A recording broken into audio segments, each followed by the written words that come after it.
Hai, salam sejahtera.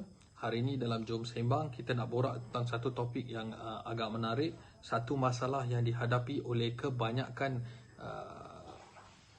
orang zaman ini yang mencetuskan macam-macam problem dalam rumah tangga orang di kalangan kanak-kanak and so on. Saya mendapat idea untuk tajuk ini, untuk topik ini kerana satu malam ada seorang follower yang minta saya cakap tentang topik ini pada satu malam dari Sarawak. So I would like to thank that follower for giving me such a good topic. And but topik ini sungguh besar. So I would like to focus only for the kids, untuk budak-budak, sebab orang dewasa dah cukup matang untuk fikir sendiri. So saya ada beberapa kebaikan dan keburukan tentang topik ini.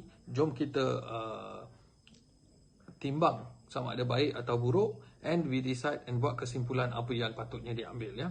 So bagi yang baru join di sini, tolong share, tolong like, and please follow our page, and tolong komen kalau anda rasa ini menarik. Sila bagi tips-tips atau poin-poin yang anda suka, dan jika anda rasa anda memerlukan info tentang topik lain, sila PM atau sila komen di bawah. So next we can come up with a better topic.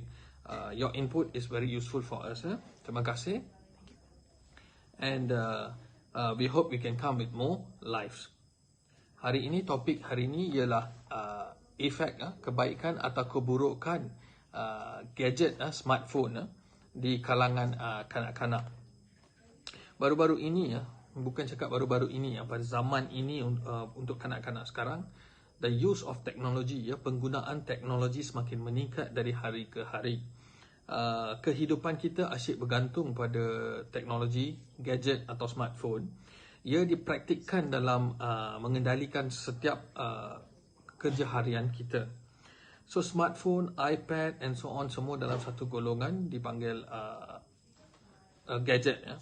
So apakah yang kita dulu smartphone atau phone digunakan khas untuk komunikasi. Kita boleh borak, call orang atau saudara mara yang lama kita tak jumpa and so on. Travelling mungkin kita tak dapat, so we contact melalui phone. Tetapi segala kerja harian kita kini menggunakan smartphone. Ada yang mempunyai 1, 2, 3 smartphone pun tak cukup. Setiap smartphone ada 2 SIM card, 3 SIM card. That means dia menggunakan sekurang-kurangnya 4 hingga 6 line. So ini termasuk iPad sekali, ya. So apa yang kita boleh buat sekarang ini dalam ini, ya? Satu, komunikasi. Nombor 2, ia menjadi pusat hiburan kita. Maksudnya tak perlu keluar. Segala hiburan kita dapat di sini. Movie, drama, games, whatever you want, kita boleh. And then ia menjadi satu pusat shopping, dari Lazada, Shopee and so on. We duduk satu tempat, barang sampai kat kita hanya melalui phone. Even banking, tak perlu nak pergi beratur lama and so on. So there are a lot of kebaikan dan juga keburukan, ya.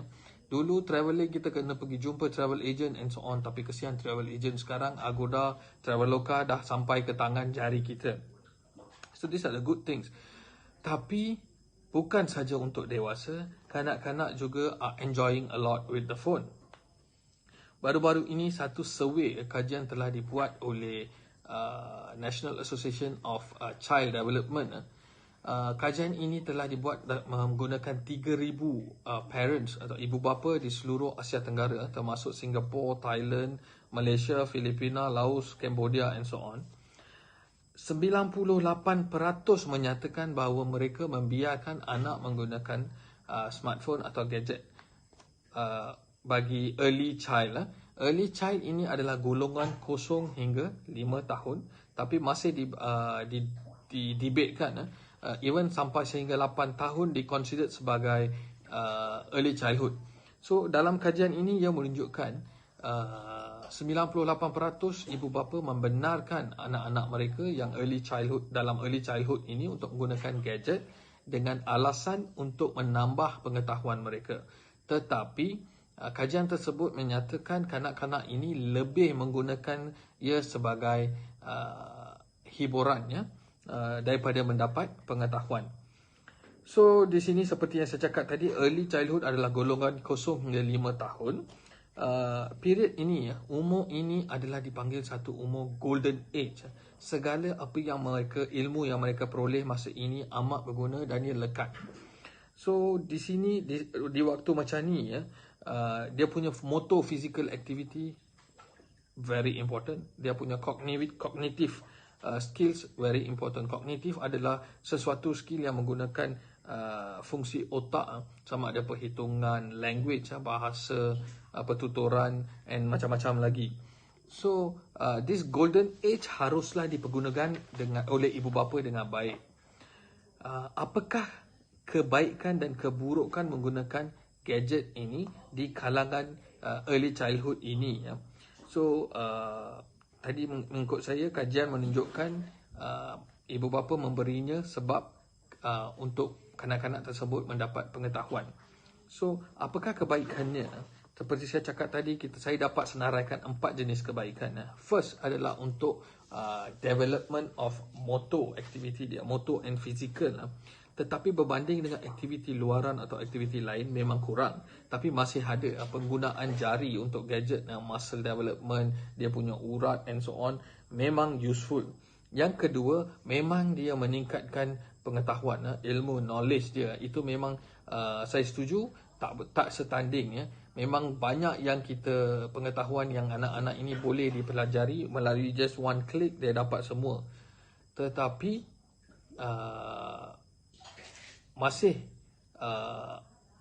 masih mengikut apa yang mereka tengok, apa informasi yang mereka lihat dan dengar. So ia amat penting. Kita akan ke topik itu kemudian. Yang ketiga, cognitive skill. Cognitive skill adalah proses fungsi otak untuk memproses informasi, untuk mengingati sesuatu, untuk menghitung sesuatu, untuk communicating, macam mana cara untuk communicate dengan orang, and then creative thinking dia. Ada setengah game yang memerlukan mereka menjadi kreatif, memerlukan mereka untuk membuat sesuatu strategi untuk menang, and memerlukan satu investigating skill untuk siasat sesuatu, baru dia dapat menang. So all this akan stimulate otak diorang untuk berfungsi dengan lebih efektif. Dan yang keempat, mereka bersedia untuk bertanding. Bila main game, contohnya saya dengan anak saya akan main game, we play block game. First saya akan main, bila dia lihat game ini, dia tengok, okay, now my turn pak, you took 500 points, tengok saya dapat tinggi ke, you dapat tinggi, siapa menang, and so on. So ini adalah satu pertandingan yang healthy, yang sihat. So mereka bersedia untuk kalah, mereka bersedia untuk menang, and so on. Tetapi bila kita timbang, negatifnya lagi banyak. For example, bila seseorang, sebelum itu saya nak ingatkan balik bagi yang baru join untuk kita punya live, we are talking about kebaikan dan keburukan menggunakan gadget, dan ia adalah gadget yang melibatkan anak-anak, terutamanya topik kita khususkan untuk kanak-kanak sahaja ya. So sila like, sila share, or sila komen di bawah untuk topik-topik yang menarik seterusnya ya. So tadi positif saya dah bagi tahu, yang kali ini negatif pula. Negatifnya pun lebih kurang 1 or 2 points more than yang positif ya. First, menggunakan gadget ini menghalang atau mengurangkan aktiviti fizikal kanak-kanak tersebut. Ini mengakibatkan obesity ya, kegemukan, obesity yang early obesity, childhood obesity. Of course ini akan lead to adult obesity and kurang aktif, malas and so on. So ini akan lead to macam-macam penyakit buat masa ini, seperti kencing manis, sakit jantung and so on. All this involving physical exercise. Nombor 2, lewat bercakap, speech delivery, speech delay. Ini adalah kerana apabila mereka kurang bergaul, kurang bermain di luar, kurang panjat sini, jumpa kawan and so on. Mereka punya kawan adalah satu gadget saja. Ini adalah one way interaction. So only dia icon, say Upin Ipin ke, dia punya adik ke, kakak ke, Ultraman ke, hanya one way interaction. Hanya karakter tersebut yang akan bercakap, yang akan menyanyi, akan menari. Anak tersebut hanya akan tengok, bila happy dia akan senyum, tepuk tangan and so on. Tapi untuk dia bercakap, dia mengambil masa. Padahal bila mereka bergaul, lebih ramai kawan, berlari, bermain basikal and so on, saling memanggil. Kalau ada kawan Melayu, dia belajar bahasa Melayu. Kalau ada kawan India, dia belajar bahasa India, bahasa Cina and so on. So in this way, of course, the speech delay is there. Yang ketiga adalah addiction, ketagihan.